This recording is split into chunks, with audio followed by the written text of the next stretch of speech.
36 ans, habite dans le 13e à Paris, profession dans le cinéma. Salut Jean. Oui, bonjour François. Comment vas-tu? Ça va?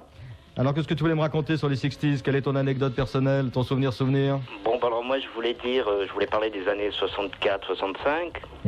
Alors voilà, on prend un plan de Paris. Oui. Et on trace un triangle entre Saint-Michel, les grands boulevards et l'Étoile. Oui.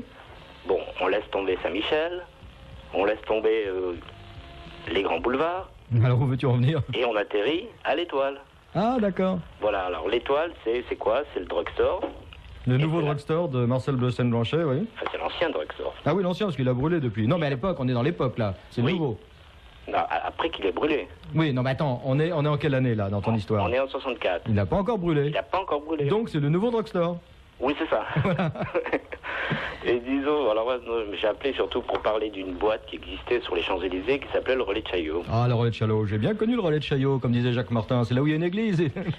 Non, j'ai bien connu, c'était un pote qui tenait ça, Lito. Aujourd'hui, Lito, Alain Jolimet, il s'occupe de Dorothée, après s'être occupé de Juvet dans les années 70. Oui, voilà. Voilà, le Relais de Chaillot, elles étaient mignonnes, hein, les petites, là. Hein. Et là, c'était, on était toute une bande assez... c'était bien, quoi. C'était gentil, quoi. C'était les week-ends à Londres, c'était les week-ends à Deauville. Moi, je pense que c'était la première boîte pour teenagers à Paris. Ah, c'était la première boîte, ça se passait l'après-midi, quoi. C'était le jeudi après-midi, le samedi après-midi, le dimanche après-midi. Voilà, gentillet, et puis à 6h, on rentrait à la maison.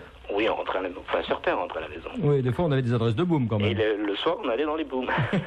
T'as pas une adresse pour ce soir? Pour ce soir? Oui, oui. C'était ça. C'était Neuilly, c'était Boulogne, c'était... Mais c'était pas méchant, hein. C'était... Ce qui comptait, c'était la musique et les sapes, je crois, hein, à l'époque. Le twist? Pas tellement. Non? Non, on était plus rock, hein. En 64-65? On n'était pas tellement On twist. était Stones en 64-65. Mais disons qu'on était twist, mais on ne dansait pas, quoi. Oui. Alors, ce qui était intéressant dans cette boîte, c'est qu'il y avait des bons disques, hein, parce que c'était très difficile de trouver des bons disques Alors en fait, voilà dans Paris. ce qui se passait, ce que j'expliquais à Chantal. Dans cette boîte... Ah bah si tu as tout expliqué à Chantal d'avance, alors on peut en passer. Dans cette boîte, il y avait un disc jockey, qu'on n'appelait pas un disc jockey, qu'on appelait un disqueur. Bien sûr. Qui était steward. Je sais pas si tu te souviens, si tu l'as connu. Non. C'était un gars qui était steward, qui était sur la ligne New York-Paris, et qui ramenait des 45 tours. Et ce fameux steward était un ami de, je ne sais pas si c'était de Daniel Philippaki ou de Franck Teno. Ouais, c'était un peu la même chose à l'époque. C'était la même famille, quoi. Et il se passait ces 45 tours. Et je crois que ça a été un des premiers à avoir importé le premier 45 tours de Trini Lopez. Voilà, il y avait un échange entre l'émission Salut les copains et le disquaire de cette boîte, hein, c'est ça. Et sur Paris, on pouvait trouver deux disques, c'est-à-dire celui qui était chez Franck Teno et celui qui était au Relais de Chaillot.